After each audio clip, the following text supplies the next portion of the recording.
Hello and welcome to a very, very impromptu stream. I am your host, the distributist, Dave Green. People probably aren't expecting this stream since technically I'm still on vacation. I literally just got off the plane and it's very late at night.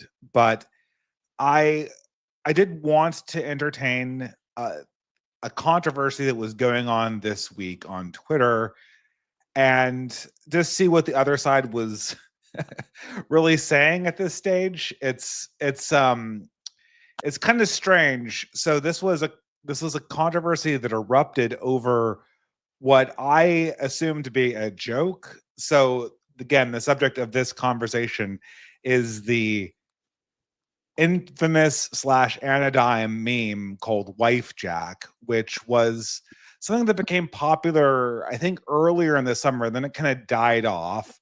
Then, kind of predictably, around Thanksgiving, with the increase in interest in family life, people started tweeting wholesome wife jacks again. And this triggered, from what my point of view is, an entirely unreasonable set of outrage tweets from Keith Woods and I think Nick Fuentes, although I don't follow him on Twitter, but definitely Keith Woods, about how this was skin crawlingly bad, even though essentially it is just a joke about having a wife. So I do think we've done a podcast together, Pragmatic Culture. I seem to remember you from 2019, but I'm kind of entertaining this, not exactly knowing where this is going to go. So maybe you can tell me what your thoughts are on this, this kind of somewhat old-fashioned wife joke that has sort of a quasi-millennial flavor. Yeah, I think you laid out a timeline pretty well because you're right. I think this was posted earlier this year Yeah. to really no great success. It didn't exactly pop off or anything like that, but it was specifically this reincarnation that happened within, I want to say, like the last week or two that. Around Thanksgiving, predictably, right? Because this is the time people are sort of returning to family life and their thoughts are returning to family. That is obviously why people are reposting this. I mean, maybe I think that has some I would logic say to it. obviously, but yeah. Yeah. There's some, no, there's some logic to that for sure, but I think part of the reason as well is that there was, I mean, I think some of this, to go over what we discussed a little bit before you had me on here, was just that I don't think the reaction is simply to the meme itself. The reaction isn't to having a wife or memes about the family in itself. It's more about what people perceive as, this is the family life. This is, life with the wife and the kids. And this is what it's like. And the underlying image behind that, because So I don't understand that, because the wife Jack memes, the one that was responded to negatively by Keith, was this meme where I think I have it as the cover image of this video, of this live stream conversation, where the husband's driving the wife and the kids are singing "The Wheels on the Bus Go Round and Round." This is pretty common experience if you are married. sure, it's a blend experience, but the idea goes beyond, I think, just that example. I think this is the ones that prompt this sort of reaction aren't just like the sort of mundane ones that like that. It goes beyond. Isn't the joke about mundane experiences? Like, isn't that kind of the point of the joke? That these are all mundane experiences that we've experienced before, kind of like, I don't know, like classic humor, like wife joke. I mean, this is like a very old type of humor, right? Well, I think there's a point to be made about the difference between like when the meme was originally posted versus now. Like before, the jokes about being married were also kind of jokes about, like, your kind of dumb ditzy wife to some extent. They weren't just like, oh, this is the family life. It's kind of like, oh, women are silly and dumb and kind of like NPCs. I think that was the quote someone used, that women are kind of like oblivion NPCs. And so I guess. I mean, I think it was more women are silly and cute, right? Like that was the idea. I mean, sure, the classic ones like I'm cold or I don't want to order French fries. I just want to have 3 of yours. These are, again, these are kind of like very common experiences for married people. So I don't know. I mean, I guess I'm not even so sure why I should be taking this outrage by people like Keith and Nick seriously. It seems you took kind of an embarrassing overreaction, if I may say so, to an obvious joke. I mean, you took it seriously enough to tweet about it like prior to Thanksgiving, but yeah, I took it seriously enough to scoff at the people saying that their skin was crawling over a meme. I think they were. Yeah. I mean, I think people pointing out that they don't like a particular joke because there's something else. No. I mean, we have to clarify this, man. I did have this as a parameter of inviting you on my channel. I told you ahead of time that I thought that this was a nothing burger. So you can't turn around and tell me that I think that this is a serious thing. I told you ahead of time that the case I'd be taking that this is a non-serious thing. Why is this at all something that should be occupying our time? Well, because I think the idea that you're putting forth is, I think it's a little bit disingenuous, because I think maybe it's not disingenuous. I told you ahead of time that my position was that this was a non-issue.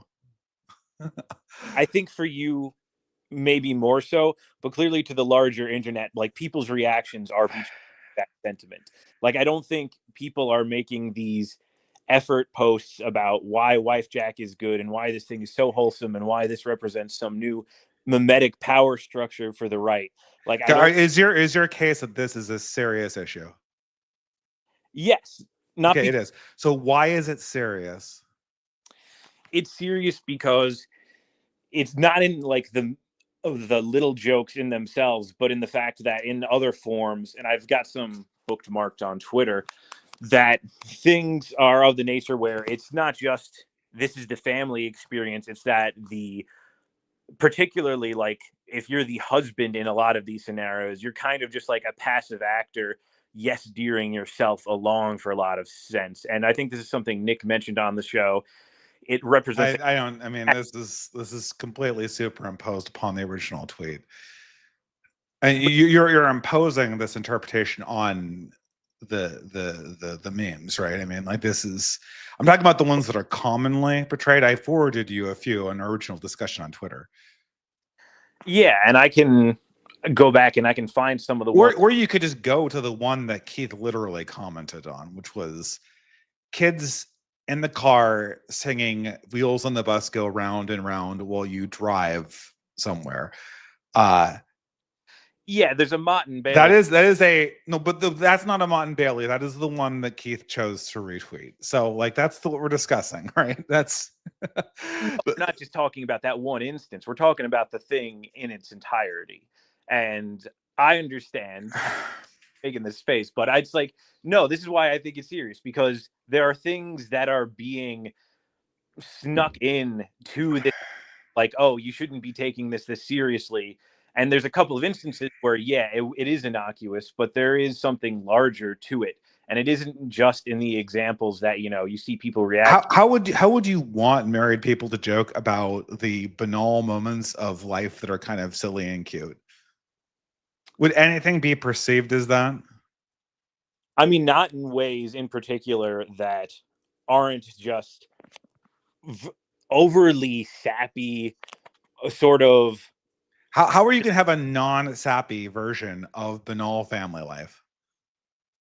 I don't understand this. Like, what are you expecting people to talk when people are trying to do sort of slice of life humor about their mundane family experiences that are always the same? Like, I'm sorry to kind of burst your guys' bubble if you aren't married, but most married interactions are fairly standard between that's kind of what the joke is that everyone has had these experiences. Yeah, and I don't think the joke, the sappiness is just kind of like,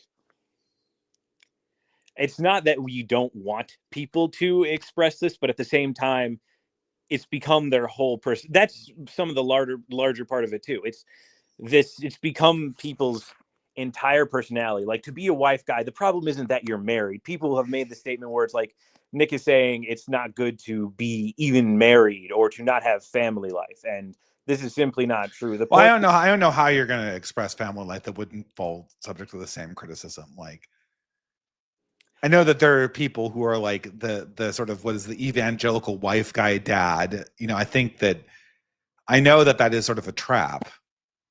But you know, I mean, I gotta go back to the thing that I actually commented on here, right? You know, and the thing that I actually commented on here was this tweet, you know, from Keith Woods, who says that the wife with the kids singing "Wheels on the Bus" is so pathetic it makes my skin crawl. And then he calls, you know, someone who I've worked with extensively doing organizing a weak and effeminized man. This is like embarrassingly over the top. In response to that particular tweet, the point isn't the specific tweet. Again, I think we're getting lost in the particulars because we're missing the forest for the trees. The idea is that in case, I think it's, well, who's he responding to? It's like Torba, right? He's responding. So Torba tweeted the original tweet, and then one of my personal friends tweeted, "This is what I want from life," aka I want a big family. And then Keith says, "This desire," aka the desire for this large family, "is so pathetic it makes my skin crawl." This is the kind of reaction we're getting from "I want a family" tweets. And you're telling me that this is a serious interaction that I should be engaging with. Yeah, this is embarrassing, is what this is. This is like, I would feel embarrassed to be part of this Keith Woods thing. You know, I don't even know how to react to it. This is not like adult behavior. Because the idea isn't that you shouldn't have family. It's that the family should be just a stepping stone on your way to greater goals in life. Like, the family is important. The family is good. You should have a family, a big family, whatever. But the idea that it's this thing that needs to be made the chief goal of your life, like, maybe for some people, I think for the average person, it will kind of become that. Yeah, probably for the average person, the support of the family is the goal in life, right? So does the average person make your skin crawl? I don't think the average person, when they have like their own personal delusions of grandeur, it's just kind of like them and their wife and kids. I think everybody has higher goals and aspirations than just family. I think a lot of people have a family included in those dreams, and, you know, me included. But it doesn't just stop with the family. Like, the family. Well, I maybe I have the benefit of the doubt to know that the poster in question here is literally helping me organize and publish books, and has published a variety of articles for organizations that I run. So I am very well aware that this person is not only interested in doing a family. So maybe you have the benefit there, right? Like, I know that this is not like it's said in sort of like a facetious way. Is this just like autism? Like, you like, because someone says that all I want's a family, or that I really want a family, that you naturally assume that all they're doing is sitting around just kind of like pumping widgets at the factory waiting to get a wife or something like that? Because I mean, I guess that's also sort of this incredibly weird assumption, right? Because a desire for a family is a desire for even highly ambitious men. Yeah, but it's not the end desire. Again, I think I understand what he's helping you, articles, organizing. Good. I would say is a pretty prominent contributor, actually. You know, I would say is a pretty prominent contributor for the in real life scenes we've been doing. Like, this is, you know, this is, I mean, and then we have all these like people who I don't even know if they are doing anything in real life, right? Coming in on this, like, what is the judgment in here? It's just like, it's I guess this is the thing too. I mean, like, for myself, like, I obviously have ambitions for political ends, but I don't think it's an exaggeration to say that family is one of the top priorities. Like, this is not something that I think is an infrequent. Maybe you could say, like, the very top end, like if you're Newton, or if you're like, you're dedicate yourself to celibacy so you can reach the heights. But in the real world, you make sacrifices for your family. Like, that's a necessary thing. Okay. What is keep going with that idea? I'm not quite seeing what you're getting at. That men make sacrifices for their family, and that their chief ambitions, family is at the top for most people who aren't sort of like dedicated, polymath super geniuses like Newton, or sort of dedicated autistic focusers. Most men, even most very high achieving men, family is one of the highest priorities for them.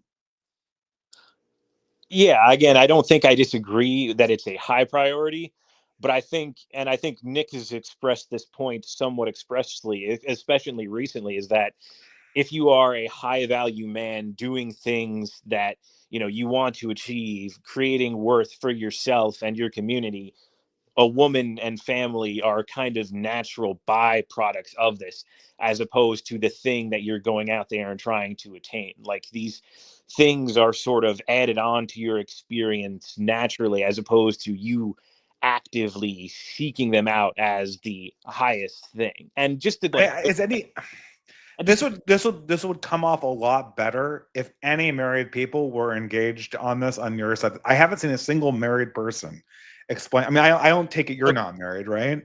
no, but I could tell you who is, and I could point out just some examples off the top of my head. Is there like are there like not are there pseudonymous identities that are constant that are voices in this like crusade against like I men mean, expressing their desires for family? I can give you one big one off the top of the head, and I've met this Okay. personally a few times. His name is Spexo. Is at on Twitter is extreme papist. He's a father of 3 daughters, and he's very much been against like this kind of overly saccharine like wifejak posting type thing. And I've met him at quite a few things, at quite a few in real life events. So it's like there are, and who else has it been? I think I think that this has been actually damaging to the brand of Nick and Keith, to be quite honest. I think that the overreact. I mean, I understand what you mean when you say like saccharine, like wife guy stuff that you see in mainstream evangelical culture is absolutely cringe. Like the sort of pure flicks, fireproof style, like wife guy, like that is. I agree with you. That's cringe. I think that is. But I mean, but in this overreaction that's going on, I mean, it's a terrible look, because you're going after people for things that they're not actually guilty of, because they're trying to do like wholesome chungus things. I think this has really hurt the brand of people like Keith and Nick. I mean, I'm just, I think to express the feelings of people in my position, we're just kind of incredibly exhausted with this stuff from Knicks fans. It's absolutely exhausting, and it never leads to anything generative. Like, what's the generative idea that's supposed to come out of this conversation? Like, don't post wholesome chungus memes. Like, that's. I mean, that's like an insipid. And someone posted this in the conversation. I kind of agree with it. Like that's a totally insipid point. No, you're right. That would be if that were the only point, but it isn't. That's kind of like the very boiled down surface level. The point is to be, as a man, actively seeking your own betterment and going after things on your own, and that specifically not to be shackled down by one of the things that's come up in like the but wait, hold on. There's no indication that is what's going on with this stuff. That's that this is like. I listing off, like, there's also like I know LP from iHypocrite channel, like they also have come after him. Like, is he someone who's shackled down Like, look, and he's a pretty prominent personality on YouTube and Rumble and stuff like that. Like, is I Hypocrite one of these guys you think is like shackled down and is not going for their ambitions because they're married or something like that? I Hypocrite is someone who's kind of gotten caught in the crossfire. Unfortunately so, because I like him. I got to meet him in Detroit. I asked him a long time. But and this is what I'm saying, when the reaction is causing more damage to these people than any point they could possibly be making about, like, and I don't really understand why. Well, first off, I don't think this reaction isn't an isolated thing. Like you ask about like why groypers, have responded this way, or why people who happen to find it this way are responded this way.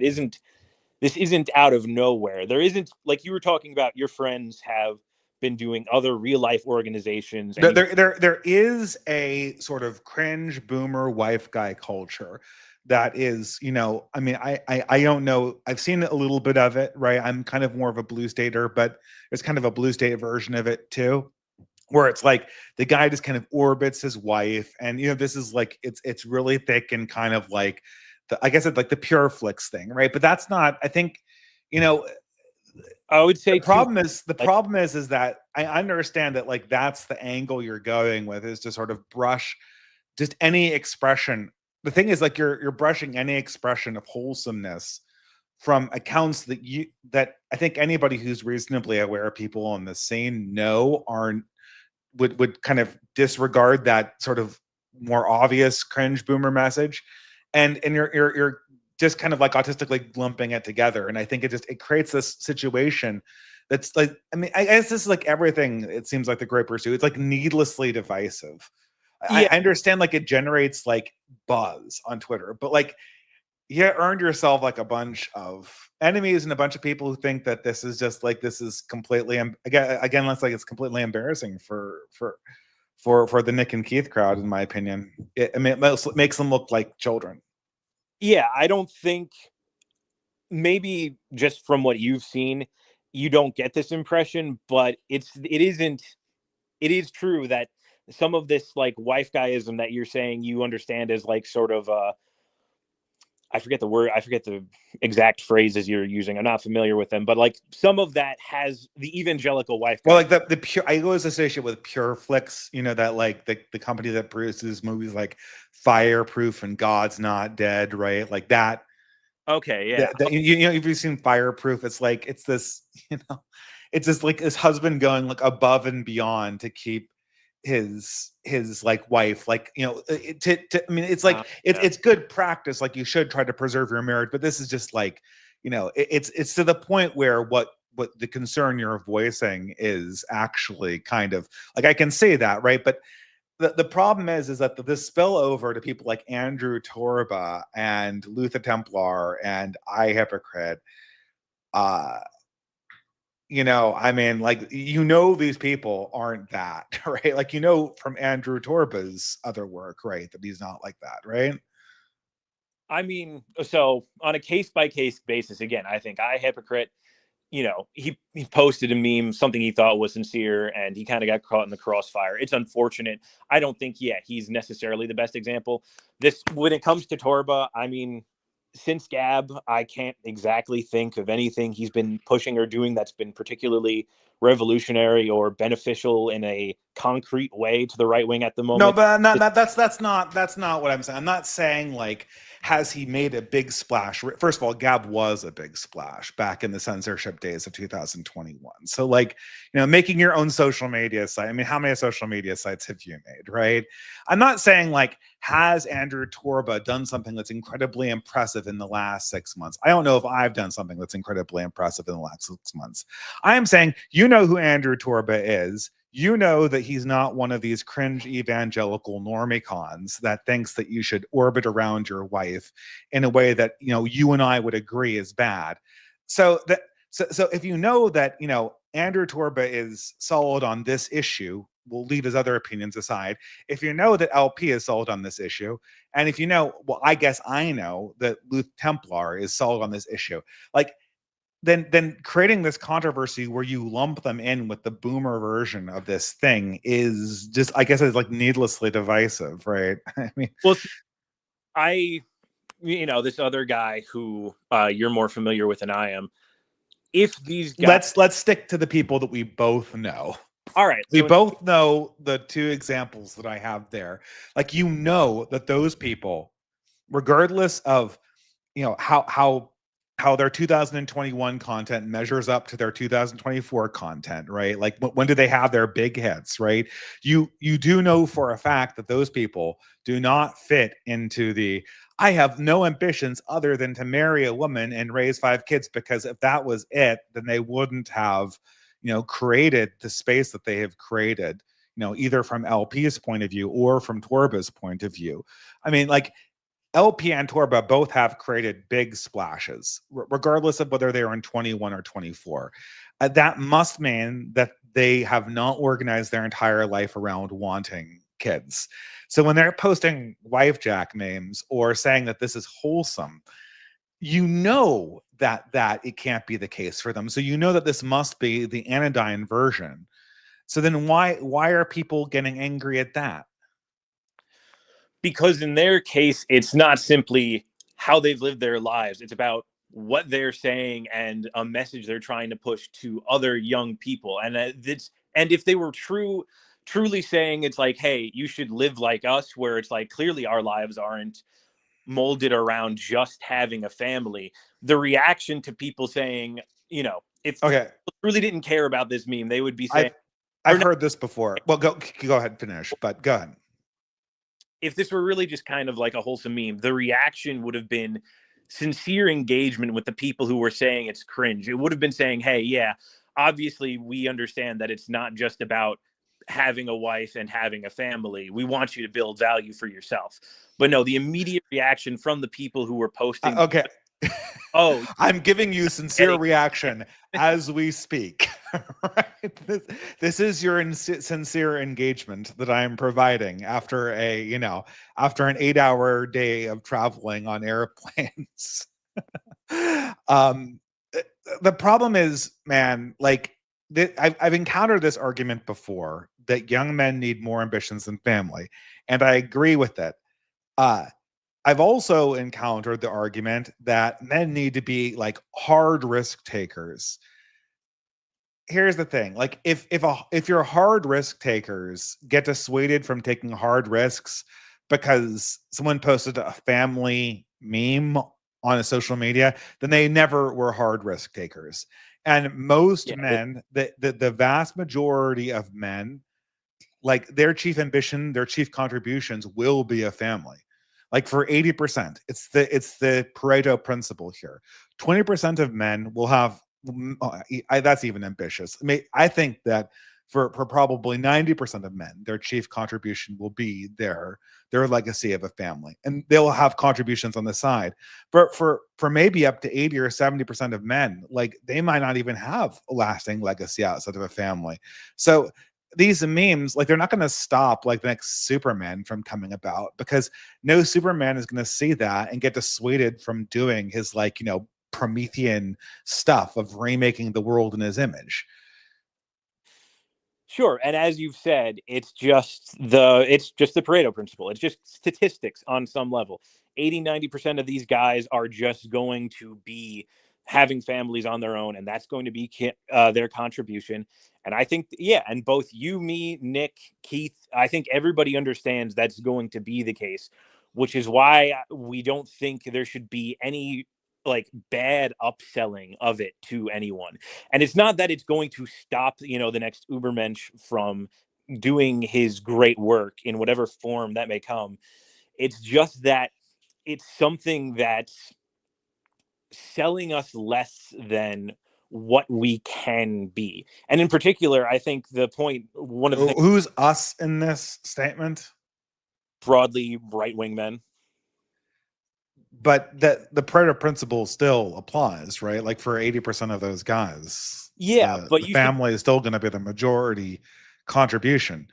Naturally, yes, but you should be selling them on more than that, and then they'll settle down to that naturally because that's just what's going to happen. But you should be Well, that would be. I mean, it would be one thing if you were talking to pure flicks people, like if you're talking to people from these sort of, these kind of. I hate to keep on bashing on the evangelicals, but that's where I'm kind of, insofar as this appears as a right wing phenomenon. The evangelical community is sort of notorious for this, right? I think that's what you're reacting to too, right? Pragmatic culture, like this is sort of the thing, right?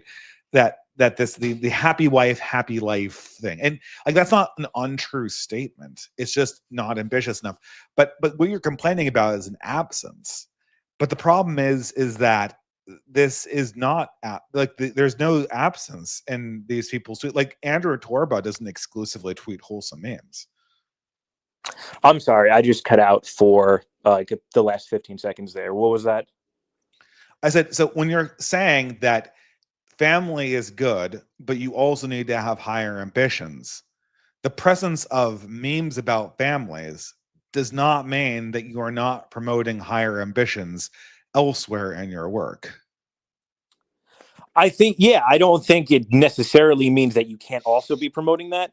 But the reaction, instead of saying, well, hey, I'm not just promoting this from the people posting these wholesome chungus, Reddit stuff, hasn't been one of saying, look, I understand where you're coming from. Here's where I'm also promoting greater works. It's just been to totally disregard and to be condescending to the people who are saying they have any problem with it at all. There's no sincere engagement with the people who are saying, but I want more than this. It's like dismissing them. I don't think anyone just, the reason why there's no, what do we like? Someone says, I want more than a family. Someone said, shut the fuck up. You can't say that. No, I don't. Has anyone actually said that? Like, no one has said, no one has. Yes, no, there has exactly been. Like, no, I don't mean like some rando Twitter. I'm talking about like the players that we're talking about. Like, we're talking about people who have established presences online. Like, big people like Torba or LP, or medium-sized people like Luther Templar. Like those are the people who I'm talking about. I mean, what about Harrison Smith? I don't know who that is. But he was a co-host on InfoWars with Alex Jones. He had his own show on InfoWars. So he was an Alex Jones guy, and he said that you should have no higher ambitions than a family. Well, you said like you didn't know anybody who had a response. That I'm asking you, is that what he said? Yeah, because there were like, I'm trying to find his response right now. There was a post by this guy SSRI Kozer. He is Nick Fuentes Clipper, who pointed out that, let me just explain the situation, is just he's someone who made a post specifically stating, hey, I've been watching Nick for years. He's never discouraged starting a family. He's been very pro-family. And the people attacking him now as if he's anti-family are being disingenuous. He just wants young men to strive for more. And Harrison Smith's response at the time, I don't know if he's deleted it because I see another response from him, but not the initial one, was literally like just a tweet saying like, fuck you, that kind of thing. It was totally out of hand. But yeah, that is. I don't know. Like, I haven't seen this. Like, to me. Okay, but it's happening. Like, you can acknowledge that is happening, right? And it's not from a nobody either.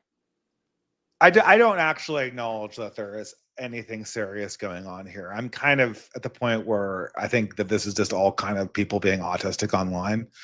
Like, we've been talking about this for about half an hour, and I'm really failing to come to any kind of serious conclusion. Okay, I get it that somebody was said fuck you when they proposed that young men should have ambitions outside of a family life.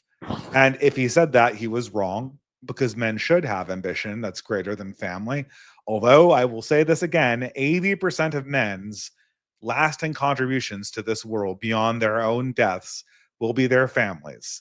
The people that can produce something that lasts longer than their lifespans is, I'm saying generously 20%, right? I'm saying generously 20%. And because of how fleeting human achievement is, the legacy of the family almost always lasts longer than the fleeting achievements of men in their temporal ambitions. But no, that being said, I okay, so we kind of laid it out, right? Wholesome Chungus memes are good. You shouldn't say fuck you to men who want more. But then again, I'll say this too. I don't think that anybody who's seriously upset about, some no-name host from InfoWars telling them fuck you. I don't think anyone in that position is on the verge of doing anything ambitious. Because if they can't take a fuck you on Twitter, like they're not gonna do shit. I'm sorry, man, Again, right? this is Like just they're not gonna do shit. Like, I mean, like, you can't take a fuck you on Twitter. I mean, what are you gonna do? It's again, this is kind of just like a very narrow view of something broad, because it isn't just Harrison Smith. I was giving you a specific example to demonstrate it. But is it a series of people telling you fuck yous because you're criticizing their wholesome Chungus memes? Yeah, that it's like it's iterations of that, right? I just don't care. I don't like. I post wholesome Chungus. You reply back aggressively because it's a wholesome Chungus meme and it's not meant to be controversial. I get irritated and say fuck you, which is a natural reaction. So you've completely concocted a controversy because you've elicited a natural reaction by reacting aggressively to something that somebody posted that they thought would be wholesome. Because this isn't the first time that, people wrap messages up and it's just like, oh, just let people enjoy things. Just let me have my wholesome Chungus meme. Oh, just whoa, paramedic culture. Well, just let people enjoy things was cringe when it's applied to pornography and cape shed and Hollywood entertainment slop. Just let people enjoy things is absolutely true for your family life and for your wife and for your children. I will defend to the death people's right to just enjoy things if those things are their family and the wholesome things in their life that they should have. So like this meme that, is true when it comes to sort of like entertainment slop. This critique does not apply to people, referencing their wives and children.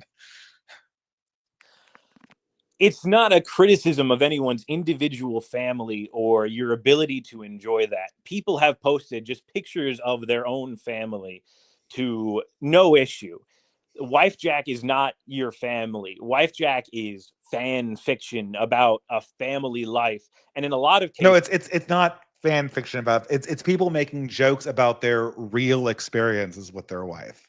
It's not people who are posting Wifejaks. I don't know. I don't. Luther Templar is not married, right?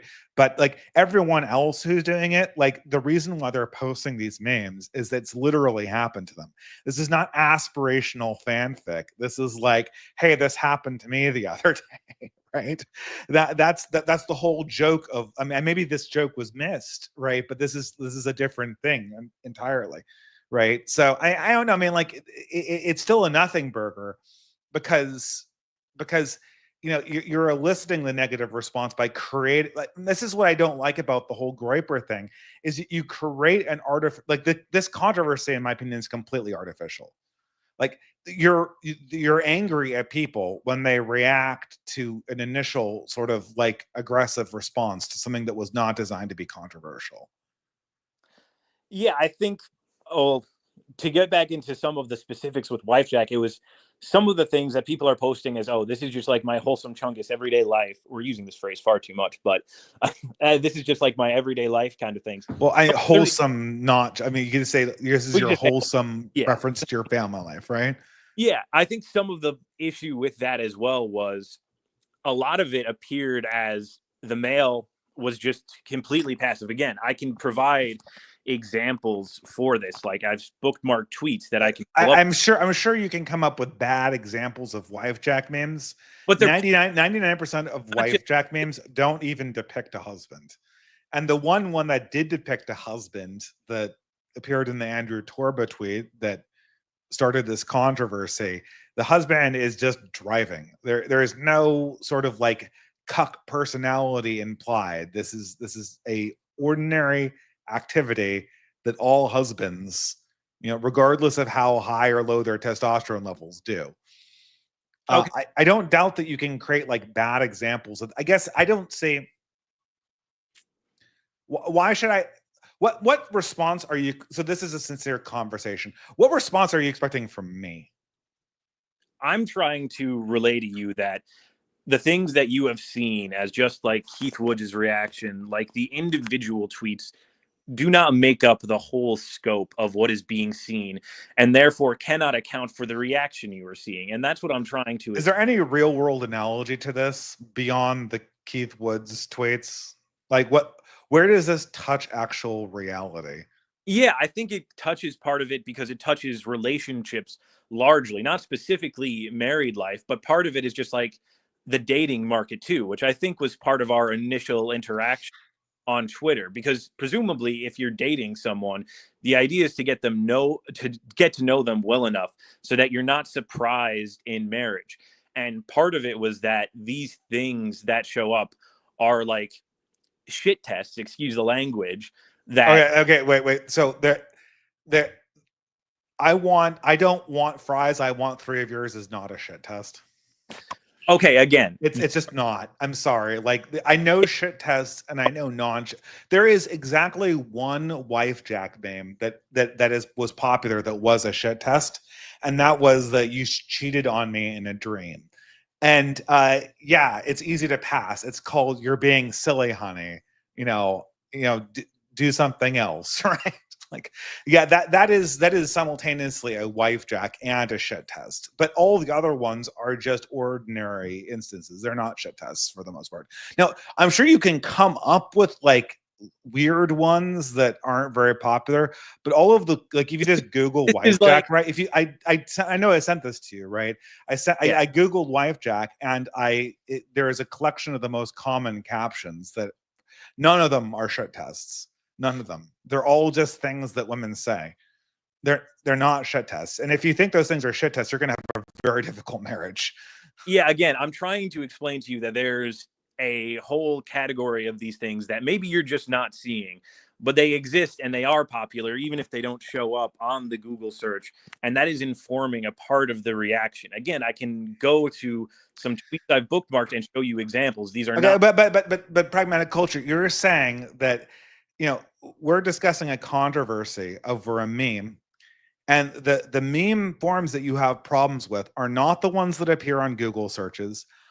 They're not the ones that Keith Woods or Nick Fuentes retweeted, or at least not the ones that I have seen. Maybe the one that I replied to, the retweet I applied is not that one. It's not the one that prominent accounts like Andrew Torba or LP from My Hypocrite or Luther Templar have retweeted. But no, It's someone's like it's so this is it's not even a meme. It's like some microcosm of a meme that exists, not even in the prominent eye of the controversies, even as they appeared on my Twitter feed. well, no, I mean, the something Temple, his ad and Twitter is weird, but the gentleman Templar, that's what we call him. Biona. Yeah, It's kind of unpronounceable. Yeah, there were some that he posted. Again, I think I could go through my bookmarks and find them. There was 9mm SMG. He was another big one. Like, I don't think you would consider him a small, nothing microcosm of all this, right? Now, I'm saying that the ones that came up immediately in this controversy, plus the ones that appear on Google, don't. I mean, I guess the Google one really kills me because the Google one, this isn't. I don't think this is a censored result. The ones that come up on search engines, Bing or Google or DuckDuckGo or any of these things, none of these things are the thing that you're criticizing. So, I mean, this must be the minority of instances on this meme. I don't doubt. I mean, you can come up with cringe versions of any meme, right? If I could, I mean, this is something maybe that I should have tried to send beforehand, but the things that I have bookmarked and the things that people have reacted to, like other than Nick, or other than what Keith Woods and Nick have reacted to, but are still informing the discussion. Maybe they aren't showing up in your feed because maybe there is sort of a disjunction between the people groypers get shoved, the things that get shoved in groyper feeds versus the things that are shoved into your feed, not by any like, you know, maliciousness or whatever. It's just kind of organically happened. But they're also not small. They're also not nothing.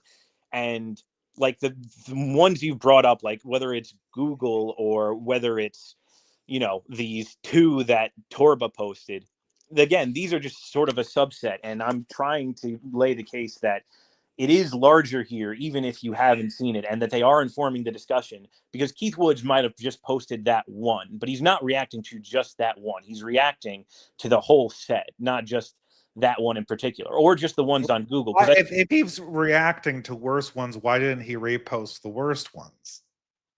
Why did he repost this innocuous one?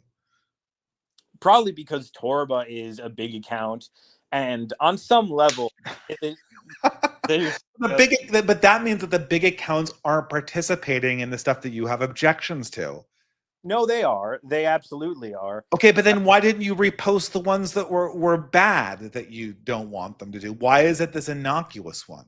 I mean, I have. Keith Woods has. Like, that wasn't the only repost or tweet he made about Wifejak. This is the one that we've been interacting with, and I know it's. I mean, out, but it's not the only one. Yeah, I guess. I mean, I just think that. Okay. I'll say this discussion about Wifejak, it is an incredible. I still don't exactly know what you want from me exactly. Because like I'm now even more convinced in my initial impression that this controversy is an insane waste of time and incredibly embarrassing and divisive and destructive for the people who participate on it. There are two huge people that I mentioned that went from being potential allies to, you know, now really, really irritated at your community over not even the memes that appeared on their feed or that appear in a Google search, but like ones that are very, very obscure and aren't even part of the controversies that we directly discussed online. Again, and I think this is just hugely destructive, you know. And I mean, are you trying to convince me that's not destructive? I think it's destructive. I think it's relative because we have two different communities. I do think, like, you know, the groyper community, you could say, is something different and independent from your right-wing structure. But yes, it is. But what I would like to say, because I see, you know, I hypocrite in there. I understand that what you chose to react to from Keith was that one tweet, but there were tweets from Nick's pointing out other one. There were tweets from Keith and other accounts pointing out other ones. And I think one of the reasons the reaction is this way is because we keep hearing from you that it's just, oh, this is just a microcosm. Oh, you're overreacting to this. It's just dismissiveness as opposed to engagement. Like, you're engaging with me now, which I appreciate. I know how this hurt you. I know how this hurt you. This hurt you. Like, if you're talking about the groyper community, I mean, like, look, I've been kind of like a Nick Fuentes agnostic, publicly at least. But the respect that I did have for Nick Fuentes came from the fact that LP from iHypocrite, who I very much respect, like Nick, if LP from iHypocrite doesn't like Nick anymore, then my opinion of Nick is going to drop like a hammer, right? Because it's a network effect, right? I deeply respect LP from iHypocrite, and by extension, his positive opinion on Nick Fuentes made me say, look, I haven't liked what I've seen from him, but he must have some good qualities if LP likes him, right? And this whole thing, it creates this cascading effect where now I'm like, okay, well, you know, if you're alienating all of your allies, man, like that's, you know, that's not good, right? I mean, first off, I see LP in the chat, and I just want to say, I'm looking forward to the debate that you plan on having with Nick, because I think it'll clarify some things. And I understand why he's mad. Again, I think he got unnecessarily caught in the crossfire. But this is starting in the middle of the story to some extent, because groypers haven't learned to react this way over nothing. It's because we've had continual engagements where we have tried to do commentary, do politics in good faith and have honest engagements with people, only to be just dismissed out of hand and mocked. And so the natural response is, when we come in next time, is to not waste time just trying to get on everyone's good side, because a lot of them assume that people are just going to dismiss us out of hand and be uncharitable to us again and again. This isn't like our first go around. This has been building for years and years. This reaction isn't something that's just happening now because of this one meme. But groypers' reputation, from what I've heard, is that they overreact to everything. So like, groypers they react. They have a reputation online of constantly overreacting to everything on Twitter. Like there can never be like a disagreement. It always has to be like some egregious thing. And even when Nick has shit takes, like Song of Ice and Fire is better than Lord of the Rings, which is like the shittiest take in the world. Like, groypers will come to the defense of that. Like, and they'll be really emotional about it too on Twitter. And you're getting these responses. I'm like, you're right about this. Like, I know that like Song of Ice and Fire is absolute shit. Like, and people still like they treat this like it's the outbreak of civil war or something. Like, that's the reputation that groypers have online. This reputation isn't it's not entirely untrue. Obviously, I see some of this all the time, but again, it's not the whole story, because it didn't just become that way. It's become in part true because there isn't an honest engagement with a lot of what we're saying, and people aren't giving us any basic level of charity. And so, yes, a lot of them have just decided, well, we're not going to bother trying to be nice with people who have nothing but contempt for us at the outset. So let's try this. So I will admit here, I think I admitted this at the outset, right? Like, I will admit that there's this cringe wife guy, what do you call it? Like boomer Gen X culture of, happy wife, happy life thing. That definitely exists. It's definitely cringe. It's kind of being phased out, right? And I presume, I've seen a few cringe Wifejak memes. They're not the common ones, but I don't doubt they exist, even though if they're not the top hits on the Google search. Let's say I acknowledge that. What is the next? Is there a next step beyond the acknowledgement of the existence of cringe Wifejak memes and the acknowledgement that the normie conservative sphere has this kind of obsequious, I can't pronounce it, this sort of simpering attitude towards women generally? Is there anything beyond those two concessions that I could make here? Yeah, I think the big one, I think this last one that we've been talking about has actually been a perfect segue. I think if you want like this sort of overreaction to stop, if you want these sort of pointless civil wars or whatever to stop, it's to get to these concessions like just off the rip further by honestly engaging with what people like Nick and Keith and groypers are saying. That's kind of like the biggest point, is because the whole reason this overreaction occurred in the first place isn't just because there was a meme that we didn't like. It's because the refusal to even engage with why we didn't like it in the first place happened. And if those concessions would have been made by these people had you gotten them in an environment like we are in right now. I'm sure Andrew Torba would have said that. I'm sure LP would have said that. I'm sure Luke Templar would have said that. All of these concessions would have been made if there was not personal attacks going back and forth on Twitter. Okay, well, personal attacks, I don't know what specifically the initial personal attack. I'll read it again. This is so pathetic it makes my skin crawl. This person's a weak, effeminized man. I mean, like, that's the original. I mean, this is the tweet that we agreed to discuss from Keith Woods. Sure, but even that tweet is like the middle of the larger conversation that was happening on Twitter. It didn't start with Keith Woods tweeting that out, even if it started what prompted our conversation. Like the larger conversation was first saying, hey, this looks like a very overly feminized, unappealing version of marriage to me. Wait, hold on. Stop there. The Wifejak names, what makes the Wifejak names the ones that are common? Is there a problem with the ones that are common?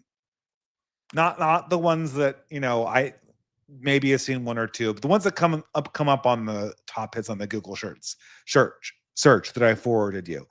That's what's wrong with that. See, I don't know if I necessarily agree with their common just because they're popping up on Google, but I think if the common ones that are popping up on Google are the ones that were being posted at the beginning of the year. Or you could take the one that was retweeted by Keith Woods. The ones that are being, or the one that was retweeted by LP. LP retweeted. This created controversy, I think, yesterday. He retweeted, like the McDonald's commercial with Wifejak and husband Jack. Like that. Like I know that the Fuentes guys were all over that with negative comments. Like, no, that's a good one. Well, it's LP. Yeah. Okay. So great. So LP is one. This is so for the audience that doesn't have the visuals, doesn't have Twitter. This is literally the McDonald's ad from a year ago, except the characters are replaced by Wojaks. And LP says this is wholesome, and people lost their shit over it. Well, that's not really. Why? What? Hold on. Can you read the tweet? Because that's not exactly what it said. Okay. Well, hold on. I mean, do you have it handy? I'll search for it. What did it say? It was something like, if this bothers you, you need to touch grass, something along that. Yeah. Okay, fine. Yeah. Okay. So a picture of a family eating McDonald's. Yes. That is, if a picture of a family bothers you to the point where you're replying aggressively to it, I think you do need to touch grass. I will endorse LP's statement on that front. Yeah, okay, endorsing the Redditism, fine, so be it. But the idea isn't that, again, people's reaction to this wasn't conflated with, oh, you have a problem with this image specifically, even though on LP. But that's what LP was saying. He was saying this image specifically. He wasn't saying some other image that's not on my timeline. He was saying this specific image. Yeah, I know. And the problems people were expressing, and he even read that in some of the tweets that were a response to him. We're talking about how the image is cold, not because it's a representation of family life, but because it's making the Japanese McDonald's commercial worse. Like they're saying, this is just like a worse representation of the family than the original commercial, and you've made it worse. That's what a lot of them were saying.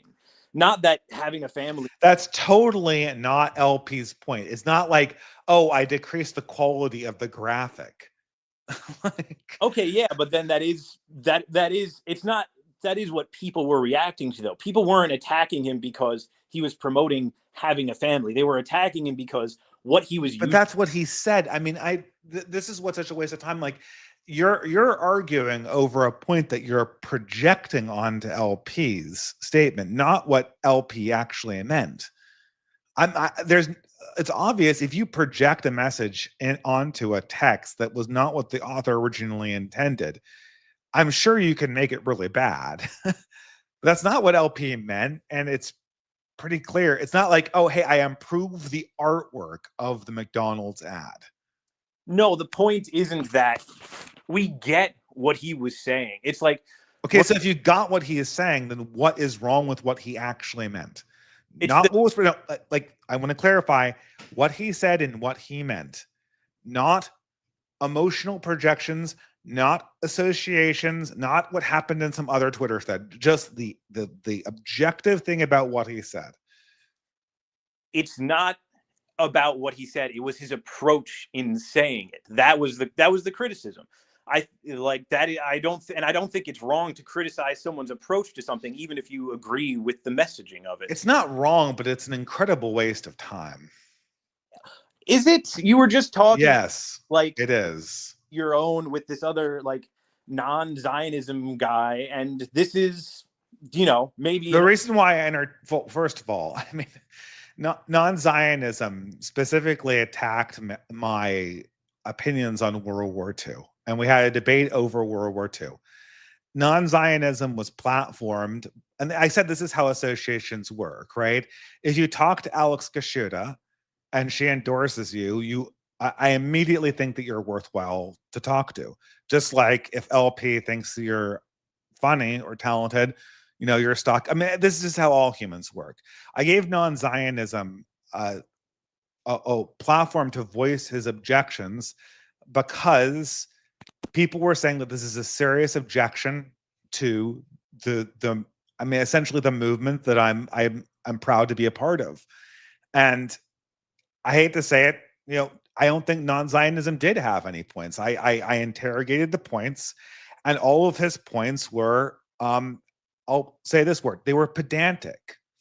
And by pedantic, I mean, is what non-Zionism did is he found a little thing that was wrong. And they said, because this little thing is wrong, that you must be a bad actor and you're disqualified. Pedantically searching for small things wrong and ignoring the larger issues at play is a formula for generating infinite online drama and no productive outcomes. Sorry, go ahead. And I think that what we're doing right now is kind of pedantic too. Okay, I understand where you're coming from with that, but at the same time, so going back to LP's tweet, he's saying if this bothers you, touch grass. People in the replies express specifically what bothers them isn't the messaging, because they agreed with the initial McDonald's commercial or the implicit Shinzo Abe pronatalism posting that was therein, but they did with the form in which it was now being presented, because they thought it was worse, they thought it was faker, it was more kitsch and less authentic, something along those lines. And that's not their only response. I'm saying like Wifejaks with like, shit beaten out of them, pregnant. It's a bunch of weird stuff. Like, I'm just reading down on the responses. Like, I can see why LP is a little bit angry at the responses he's gotten from this. They're not like just, oh, you made the art worse. Sure. And even if the response was you made the art worse, discussing that would be a complete waste of time. I mean, Wojaks are bad art. That's the whole point of Wojaks, is that they're bad. Not all Wojaks are equal, first and foremost. But no, I think the point isn't that the art is worse, but that it's worse messaging for something that would be good otherwise, and it's unnecessarily just kneecapping yourself. I understand why. How is it worse? How is it worse messaging? It's the same message. Can you deliver the same message in different ways, and can some be better than others? Of course, but I thought you said it wasn't just about. You said that it wasn't about how it was delivered. It was about the message. Didn't you just say that? I don't think so. The message is fine. The message of being pro-family is it's fine. There's nothing inherently wrong with that. It's how. So all it is like little details about the presentation that are the problem with this image that LP posted. No, it's not a little thing, because the presentation. How could it possibly not be a little thing if the message is fundamentally correct? If I drew it on MS Paint with stick figures, it would be a little thing. It's only a big thing if there's an idea that's wrong. Okay, sure. So yes, then the idea that's being snuck in with the Wifejak stuff is, again, all right. Yeah, I see what you're saying now. The idea, there's two things. The one is that the delivery mechanism for the message is sneaking in a second message that is not optimal, that it is not entirely what we are looking to convey. And that's the idea, going back to like the Wifejak posting, is that it is kind of like a more feminized, more domestic image of home life. The original image is domestic. The original Japanese commercial is domestic. It is, but it's a better image of like the domestic life than most of the more current Wifejak memes. And it's Well, I not. would say that, going back to the one that was retweeted by Keith Woods, the kids in the car singing is more wholesome than kids eating McDonald's. The one the Keith Woods, right? Yeah. Again, this is jumping into the middle of the conversation. I know this is the one Keith chose to react to, but it isn't the only thing that has informed his reaction, and so I don't know, man. I'm not saying how this is just a giant nothing burger, right? I mean, it's just like, okay, like, so like we're looking at a bunch of wholesome memes, and this wholesome meme is not as good as that wholesome meme. But in order to understand why, you have to, cross-reference it against a bunch of versions of that meme that don't even appear prominently on the first 2 pages of a Google search. And I just let me just address something because I saw it show up in chat. Excuse me. LP is saying these guys just think married life is cringe. No, that's not the case. The version of married life that we're trying to get pushed is simply one where, it's not wife centric. I guess that's the big thing. It's not wife centric. It's one thing if you're making jokes about the wife. It's another thing if the whole marriage and family life is kind of is fulcrumed around her. And so it's not that married life itself is cringe. It's that we're looking for a more masculine, father-centered, father-headed up type of image to that. And Wifejak was simply just not that in almost all of its presentations. And it was implicit in some of the things that were said in other things, I know, in other memes and other versions, which I know you don't think were the norm because they don't show up in the first 2 pages of Google results, but they were still popular. They were not just a small subset. There's only one Wifejak. Like I said before, there's only one Wifejak meme that is kind of, and I say kind of a shit test because it is a genuine thing that women do, is that they have dreams about their husbands cheating on them and they feel very insecure about that. Now, that is simultaneously a Wifejak joke and kind of a shit test, because if you entertain it, women will think less of you because it's completely irrational. But that is, I don't know, man. I mean, it's just like, if you're going to say that, like, I really think you're, based on the people who are on the opposite end of this conversation from you right now, I think you should be really reevaluating whether that's actually what people meant by the Wifejak. And I know you can project a meaning on it, but you can do that with anything, right? Like,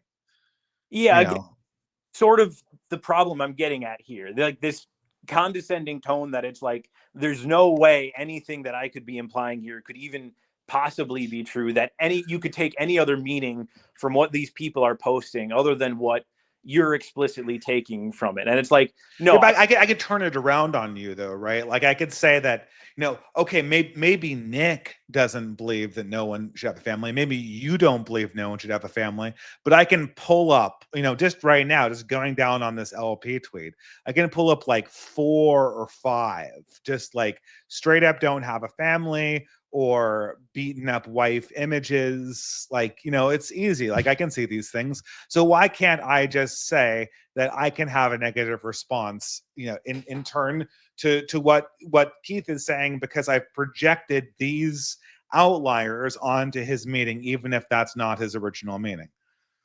I say, let's go, point by point and do the comparison on what is an outlier. What is someone just making a joke? How would you possibly measure that? We would be here all night doing that.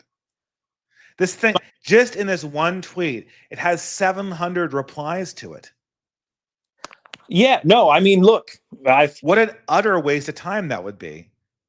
Well, I'm trying to convey the idea that if just because there is this more outgoing group of guys, this more zealous group of guys, like the only thing they could possibly be doing is projecting on it. Like we reached the end goal of what I wanted from this conversation already, which is just, the concessions you talked about, like about avoiding like evangelical wife guy culture Yeah, and sure. promoting higher goals. Like that's all we wanted. We just like lead with those going forward. Like those are the answers to the qualms that were brought up initially before any of like the gore images started getting posted.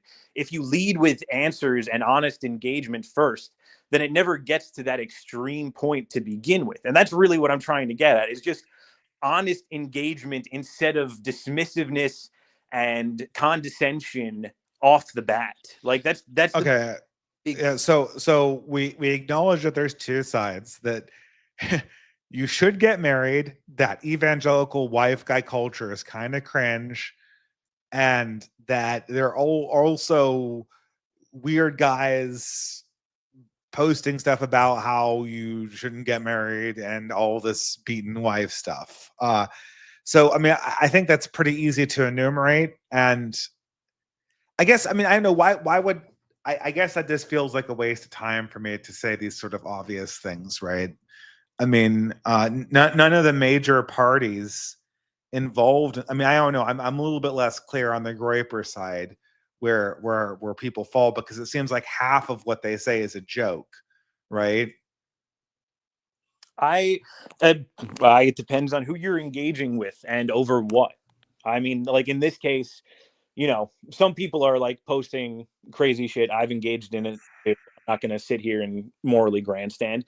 And yeah, like in my case, I do just do it because I use Twitter to blow off steam and be a little nutso and so forth. But I think if you come off the bat with just this honest engagement, you mitigate all the craziness that comes afterward. Like I see LP was talking about, now you need to concede about antisocial freaks in the movement or whatever. It's like, this is online politics. I mean, if you're going to hold me accountable for evangelical cringe culture that I'm not actually a part of, or if you're going to hold like Andrew Torba or LP accountable for that, even though they're not part of it, then no. Look, it becomes like this, infinite regress kind of thing, right?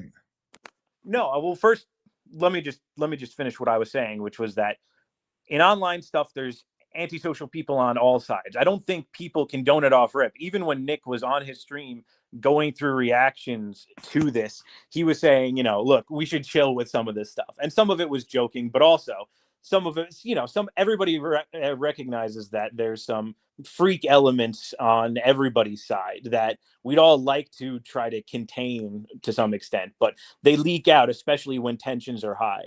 And, if that reaction, if this type of thing is something that really bothers people and is destructive, the remedy, I think, does have to start with just honest engagement over the concerns and what people are posting about first. Because if I look back on this conversation initially, again, it didn't start with gore. It didn't start with like freak images and people writing effort posts about how awesome Wifejak is. It started with a few guys, probably with Nick, going, this is a bad meme, or like, this is a bad joke. And then the reaction to that was just, oh, groypers this, Nick that. It seems like people are taking a reflexively anti-Nick position and then wondering why there's this other sort of outlandish response and retaliation. And if we want I mean, I've already explained to you why the groypers have a bad reputation. They have a bad reputation because they hyper react to everything. Again, And it's not out of nowhere, and to everything. I don't. I want to go over. I really do want to kind of go over. Not now, but like I think a lot of people start in the middle of conversations. Like I know you don't pay attention to Nick or to that side of the internet, and that's fine. But I do think it's led to the fact to just some wrong interpretations, quite frankly, and some wrong. But doesn't Nick encourage that? Like half the time, half his statements are like joking, right? Encouraging like specifically the wildly antisocial stuff, or I guess I could just go through. I mean, was he joking when he told people not to vote for Trump? No, that was real. Mm-hmm. But okay, was he joking then when he said total groyper victory when Trump won?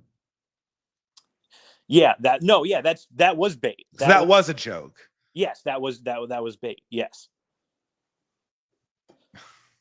I don't know, man. I mean, it's so hard to discern what's serious and what's not. It's just I can't. I'd I have to watch Nick. These statements. It's very difficult to determine what Nick. Was Nick joking when he said that George R. R. Martin was a better author than Tolkien? I think the statement he made about it was somewhat hyperbolic, but I do think he actually believes that. Like he does. To me, that's incredibly ridiculous. Like, No, I think he tailors some of his statements because he is, a broadcaster to be more hyperbolic than they would be otherwise because he knows the type of people he's going to annoy with them and he thinks that's fun. But I do think like a statement like that is a great situation where unless you watch Nick Fuentes regularly, you have no idea what any of his opinions are jokes and which ones aren't. I don't believe that. I think if people are being honest and giving it like just like a minute of thought, I don't think it's that hard to decipher. I don't know. I mean, I don't know. I mean, I think that, to me, it's just too exhausting to kind of like get through all of this stuff because it feels like these controversies just erupt and they never really have any productive conclusions, I guess. And, these kind of jokes about women, these kind of I love Lucy, she's silly, but she's cute and I love her. Like these are just the oldest jokes in the world. And, if you superimpose the worst interpretation, I'm sure you can create controversy, but I don't know. I mean, like, what else are you looking for me to say? I guess there's cringe versions of Wifejak. I'll acknowledge that. There is cringe wife guy culture in evangelical circles. I'll acknowledge that, but like, see, that's 5 seconds, and I think we probably spent. I mean, again, I'll say like, what after that, where do you go? Like, this is like, right? but like, this is kind of the problem. You already answered the question. We already know what the concessions are, which is just, you say. So why does the conversation need to occur? Yeah, but I mean, like, the point is, lead with like, yes, we want to promote excellence and striving for men, and yes, we acknowledge that there is like a cringe wife guy element that is being snuck into some of these memes, and like just lead with that and not do this like condescending things. It's like, yeah, I guess there's some cringe versions. Just like lead with that instead of well, like, why is that condescending? That's not condescending. That's me. That is me sincerely expressing my belief that the to the extent that cringe versions exist, it's not something I should really care about. All right. I guess then my only response is just in dealing with these things, if there could be a slightly more charitable tone and viewing, it's like you might think that it is a minority of the wife jacks that are cringe or that are trying to promote, fireproof or whatever evangelical wife guyism. Maybe just like don't take it with a pound of salt when other people are expressing that sentiment going forward, and just say, well, I see it here and there, but I think in general, this is what we're promoting. Like that response just is like that response out of the gate instead of just the dismissal out of hand, I think is what that's all I could really ask for. But and it seems like so. Well, that's fair enough. I mean, it's look, I'll say that there are those people. I don't think that those are the people that got caught up in this controversy that are major. And yeah, I think that I don't know. I guess we'll have to see what happens with the whole groyper thing. It seems like it's a strange dynamic, I guess. Because as far as I can see, the groypers they feel like a sort of entirely online movement. But yeah. I know they do some things in real life, but I mean, you made a statement at one point that you'd never met a groyper in real life, which isn't true because we've met before, and I thought we had a good time. But we have. Was it a Schilding's conference? No, it was actually at a basket weaving event in Jersey once upon a time. Oh, okay. Okay, great. So we have met. Okay. There we go. But I do, one of groypers play their cards close to their chest in real life. That's why it's like, if you met a groyper in real life, which I imagine you have besides me, you probably wouldn't be able to tell, because Twitter is blowing off steam to some extent for us, not just like all serious and networking. But I think the the just blowing off steam is the thing, right? Because it feels like that's exactly what groyper culture online feels like. It feels like opinions that I would just never encounter in real life if you were like in a bar with me, you know. That's somewhat true to some extent, because again, yeah, there's a lot more harsh and severeness online, just because that's how a lot of us choose to use the platform. But I do think, this type of discussion that we're having is, I think a lot more groypers are open to it than people realize. And we can get to that more exclusively. I mean, look, I'm not going to say there aren't any crazies on our side. There definitely are. But I think the way everything is mitigated, and the way we see a potential joining of, all the dissident right, or the online right, or the new right, whatever you want to call it, is just engagement with each other honestly and charitably. And I think that's, the path forward. And when that starts to happen a little bit more frequently, you'll start to see more people pushing back and saying to the crazies, especially, or it'll be easier to say to the crazies, hey, these guys are chill, stop being insane. Yeah, I mean, that's fine. I mean, I guess, we'll have to see. I mean, this is, I'm very aware of how the dynamics go inside real world events at this stage. And I think that there's, I guess, probably we're drawing this to a close a little bit, but there is definitely a division, it feels, between online single male culture and the real life culture. And the real life culture feels much more dominated by how more established men, most of them married, view things. And I think that the way we interact on Twitter just is, I mean, I feel it's kind of destructive, I can agree with that. And I do think some of it is the fact that there is a generational divide. Like, this is a different, like, even between millennials and Zoomers, there's a pretty big culture gap that we can try to work to mend. And it takes work on both sides. Is this a generational gap, or is it a married versus single guy gap? Because I feel like the big thing here is sort of like, it's not so much your age, although that definitely, older men are more likely to be married, but it feels more like a married, more established age cohort versus younger, less established. I mean, yeah, that is part of it too. But I think in some sense, the age gap is kind of a proxy for, the married unmarried thing, because I think there is a big gap between like the marriage and dating scene with Zoomers than even for millennials, who are only just a few years apart. And, Zoomers are obviously, they're just younger. They just haven't had as much time as millennials to build their net worth and to build a network, kind of thing. So age is sort of a proxy for all of these things. And my hope would be that, just because these are younger single guys, they don't get just like totally ignored, because the idea is hopefully that we should be working to try and lift them up in some respect, and that we need to meet them where they are.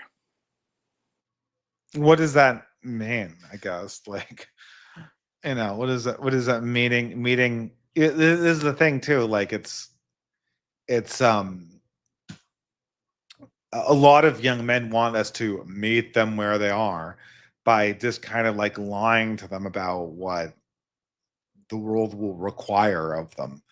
Like, oh, we can just kind of like assert these sort of confident personalities, and it's not going to require, like, just like the idea, what we were just talking about, like, any person who's managing or having a family knows that you have to sacrifice some professional ambition to make the family work.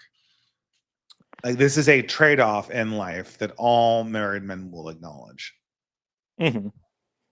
So, but then you talk to young guys, and I mean, it was almost kind of implied with the early part of our conversation. And it seems like you want to say, like, no, it's not that. It's there's no sacrifice on the part of the husband. And to imply that there is curtailing like our Nietzschean Promethean qualities. I I mean, I don't. maybe you don't say that, but to kind of borrow your turn of phrase, like a lot of people I'm seeing are saying variations of that, extreme statement. Yeah, I would be interested to see who's expressing that. But I mean, I think the idea, more broadly speaking, is also not that there's going to be no trade-offs, but that there should be a vision of a family life presented that makes those trade-offs worthwhile. And I guess to take it back, What is there an example of a depiction that meets your standards? I mean, I mentioned Contemporary. Yeah, no, I mean, I think I mentioned one guy within the groypers. His name is Spexo, at Extreme Papist on Twitter. I No, I think mean, well, but what is his depiction? What is he? What images is he showing? Like, what media is he creating that gives you the accurate but also properly aspirational for your purposes vision of married life? I mean, honestly, he's kind of like the best of all worlds in some example, because he is making Catholic content online. I think he also has just like a regular day job, but he has 3 daughters. But at the same time, he's not putting out an image of somebody who is a girl dad or a wife guy. He doesn't appear emasculated in any form, but he's still producing this kind of edgy Twitter jokingness a little bit, and he's unquestionably the head of his household. It's something along those lines.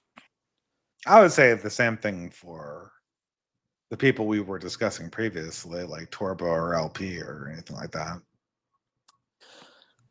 I think it varies. I mean, there's other issues that, again, nothing exists in isolation. Some other issues did get roped in here, like Torba and Thiel stuff, but we won't talk about that here. But I think some of that, Well, no, we're talking about their family lives. You don't have to talk about what their other political opinions are, right? No, I know. I agree. Some of that, I know. I'm just saying some of that stuff might have gotten roped in the course of people addressing it. But I mean, I think that image that they might have put forth at some point has been drowned out by their reaction to people asking for more. Like, I think they should have put that image forward more forcefully when people were reacting negatively to Wifejak, as opposed to the reaction they did have. Like, I think if they did put that image forward, there'd be much less of an outcry than there was. But it seems like, again, they just kind of were very dismissive and condescending out of hand. Sure. I guess to me that's pretty easily explained as sort of a natural response when someone, aggressively comes after a meme that you thought would be wholesome. But it's fine. I mean, sure, we should have more sincerity and all that stuff. I guess I'm I guess for my, ambitions for this next year, I just really hope that we use this time on the right to actually take a step forward organizationally and artistically, and do things like write books and create publishing houses and write serious intellectual articles and do on in real life organizing and actually participate in productive politics. I think this year has kind of, I'm still not positive on democracy, but the fact that the next 4 years are looking noticeably more optimistic because of the Trump victory is something that I can't discount, right? You can argue about in the long term, but in the short term, this is a huge opportunity for us, and it was given to us by our willingness to participate in a minor way in politics, and that gave us some breathing room. I a lot to kind of go over there. I mean, but to keep it broad and kind of end on a positive note, I think, whatever breathing space we have, I do hope we take advantage of it as well.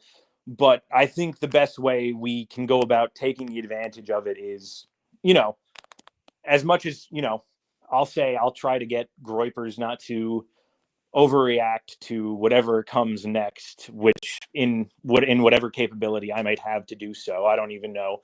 But, I'm not going to say I won't try. But also, I mean, like that, your friend Temple, Luth Templar. Luth Templar, yeah. If he's who I'm thinking he is, he's the one also that.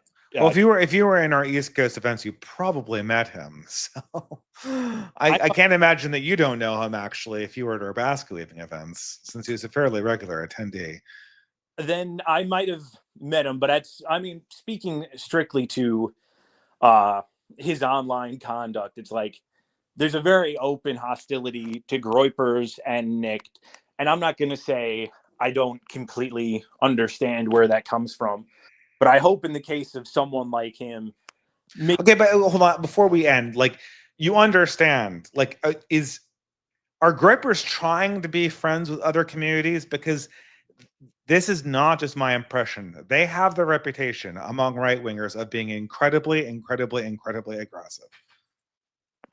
That is not how, like, if you're incredibly aggressive on Twitter and you're using it to blow off steam, then you shouldn't have the expectation that people default like you. Like, you've made choices to be sort of default, like, to be treated with a certain measure of default aggression because of the fact that this community is insanely aggressive compared to other people on the right wing and even compared to people on the left wing. I would say, well, first off, I do think, we would like to be friends with a lot of broader communities. It's not that we don't want to. Again, I think some of the aggressiveness isn't, it isn't out of the ether. It is in response to some people who have been, like, even before this incident, Alex Templar, he's been, he's made many a comment about Nick prior to this. And obviously, as fans of Nick, we're not going to take that just sitting down. And I don't even know. See, this is the thing. But that other communities don't do that. Like, lots of people don't like me, but like no one's like, oh, we're not gonna, like, for instance, Keith Wood doesn't like me. Like, I've known this. We had a conversation in 2021. It was super friendly, but Keith just doesn't like me. But like, my followers don't go over to, like, hate on Keith Woods. Like, that doesn't happen with other people, right? It just, like, people are like, okay, they don't like each other. Like, let's just, whatever. Well, it's not just a matter of not liking each other. A lot of people feel it necessary to go out of their way and also attack Nick's character or his personality, or even attack the character and personality of groypers themselves for being fans of Nick. And you don't say, but. And do you not think that any of this is due to the reputation of groypers as being hyper aggressive? That, like, this just came out of nowhere. Like, there's no antecedent. I actually don't even think it has to do with Nick's behavior necessarily. I think it has to do mostly with the behavior of his fans. No, I totally understand that there is that reputation, and that, yes, some people have that opinion of him because of his fans. Yes, I would say actually more than anything he has said. Okay, that is understandable. I get that. And at the same time, what's also due is, I think, because again, from the groyper perspective, it also didn't come out of nowhere. Like I was saying earlier, this came about because we've dealt with people before who have been bad faith for a while. There's certain talking points when we hear them, it's like, it's very rare that we think someone is saying, X talking point, and this is meant in good faith, as opposed to, oh, this is the very common talking point of people looking to just wantonly detract of us and Nick and that kind of thing. And so at the same time, it's like, yeah, we can reel it in a little bit. I mean, as I, look, I'm not going to say in the case of LP that, he needs to grow a thicker skin or anything. It was stupid that what a lot of people replied to him. But at the same time, there should be some other figures who also have maybe a slightly thicker skin, because I feel like sometimes there is a tendency on your side of things to take online interactions a little too, maybe if we don't take whoa. I'm not the person who says that I have to go after people who don't like me. If people don't like me, they can not like me, right? In their own spaces. I don't say you have to, so I'm not the person who says that I can't take not liking me sitting down. Again, it's not liking you. I'd assume if people were attacking you with, smears that have been regurgitated since something like 2018, you would have some response to that, right? Sure. I mean, what depends what. I mean, like I had some people spread rumors about me that were false in 2020. And, I took measures to address them, I guess. Yeah. I guess, I don't think I think that if you compare the Twitter spaces that I typically travel in with the groypers are way more aggressive. This is, there's really no comparison. No, I think that's kind of what I was getting at. If groypers take stuff not seriously enough and are kind of just like too, shoot from the hip, loose cannon types, I think the converse that, not again, maybe not referring to you specifically, but just generally from other people, that there's also a tendency to take groypers too seriously. Well, And but that's also part of what irritates people about Nick's the groyper fans, right? Is that they take all jokes as hyper aggressive attacks on them. Like Wifejak's the perfect example. It's, nobody doesn't think that Wifejak is a joke, right? They take all other people's jokes super seriously, but then they expect that anyone else making a joke, right? Like they assume that all of their statements have to be interpreted as jokes to the extent that they're not accurate. Again, I think there's an interplay here. I think there's a happy medium between what you're describing and like what groypers are doing, like the too seriousness, not seriousness enough. And I think the solution is just a meeting in the middle of some kind for both sides, because I think, I mean, yeah, I can't put it any other way. I think there's just kind of got to be fair enough. I mean, we're not going to solve the internet problem today, and that the thing I decided about how you interpret everything you do as a joke and everyone else's jokes is totally serious. That's not unique to the groypers. Everyone does that to a certain extent. But I'm just saying, like that seems to be a little bit of a problem in these hyper aggressive interactions. But what can you do about it, I guess? No, I mean, I think going forward, it would be nice just to have honest engagement devoid of personal attacks on anybody, like whether it's coming from groypers or directed at groypers. That would be, a good end state in mind. And I think that's what a lot what interaction outside of Twitter, I really don't really want to have any interactions with the groypers on Twitter. And to the extent that I've ever met groypers, they don't present themselves as groypers or behave like groypers in the real world. So, to me, it's just kind of mood, right? I'll steer clear of them online, and then, if I see them, I will not perceive them as they behave online in real life.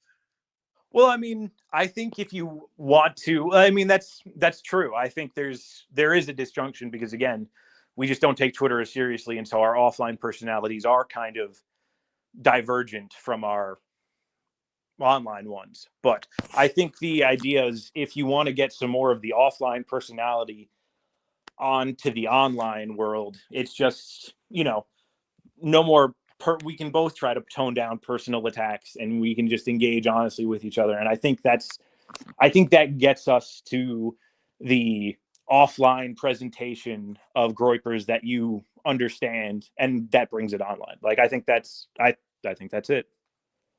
Okay, well, that's probably a good place to end on. It's really late for me, and I just got back from a flight. So, well, thank you for coming on Pragmatic Culture. Do you have anything you wanted to end on? No, I appreciate the conversation. I'm sorry that you seem to be, you're like one of the more charitable, well-meaning guys, and so I'm sorry that I kind of end up No, inter. no, it was a perfectly civil conversation. Like we came to an agreement at the end. It's totally fine. I mean, I guess it. I still kind of am convinced that this is not the most serious topic, but your points were well taken. No, I'm glad, and I appreciate that you're always willing to have these discussions, especially in this case on such short notice. So, No, no, it's fine. It's and I always make space for. That's why I had a conversation with non-Zionism, right? Like I want to make sure that I can kind of push on the criticisms against myself and people in my community and see how real they are, right? And yeah, I mean, look, you know, some points well taken, and it's just Twitter drama in the end, right? true, true. All right. Well, thanks so much for making the time, and I'll talk to all of you guys later. Hopefully, when I have more time, I'm just traveling constantly right now. Hopefully I'll see everyone in Toronto, which is the next big in real life event we're holding in Toronto. A basket weaving kind of dinner with who's there? It's John Carter, myself, and two other people. Fortisex, and I'm drawing a blank on the third. Dimes, But blood satellite. No, Dimes. Thank you, Dimes. Of course. How could I forget? Yeah, yeah. So I hope to see everyone there if you're so inclined. And yeah, I'll be doing the same thing I'm doing tonight. I'll be pulling a red eye in and pulling a red eye right out again. So have a good night, everyone, and thanks, Pragmatic Culture, for coming on. Thank you for having me.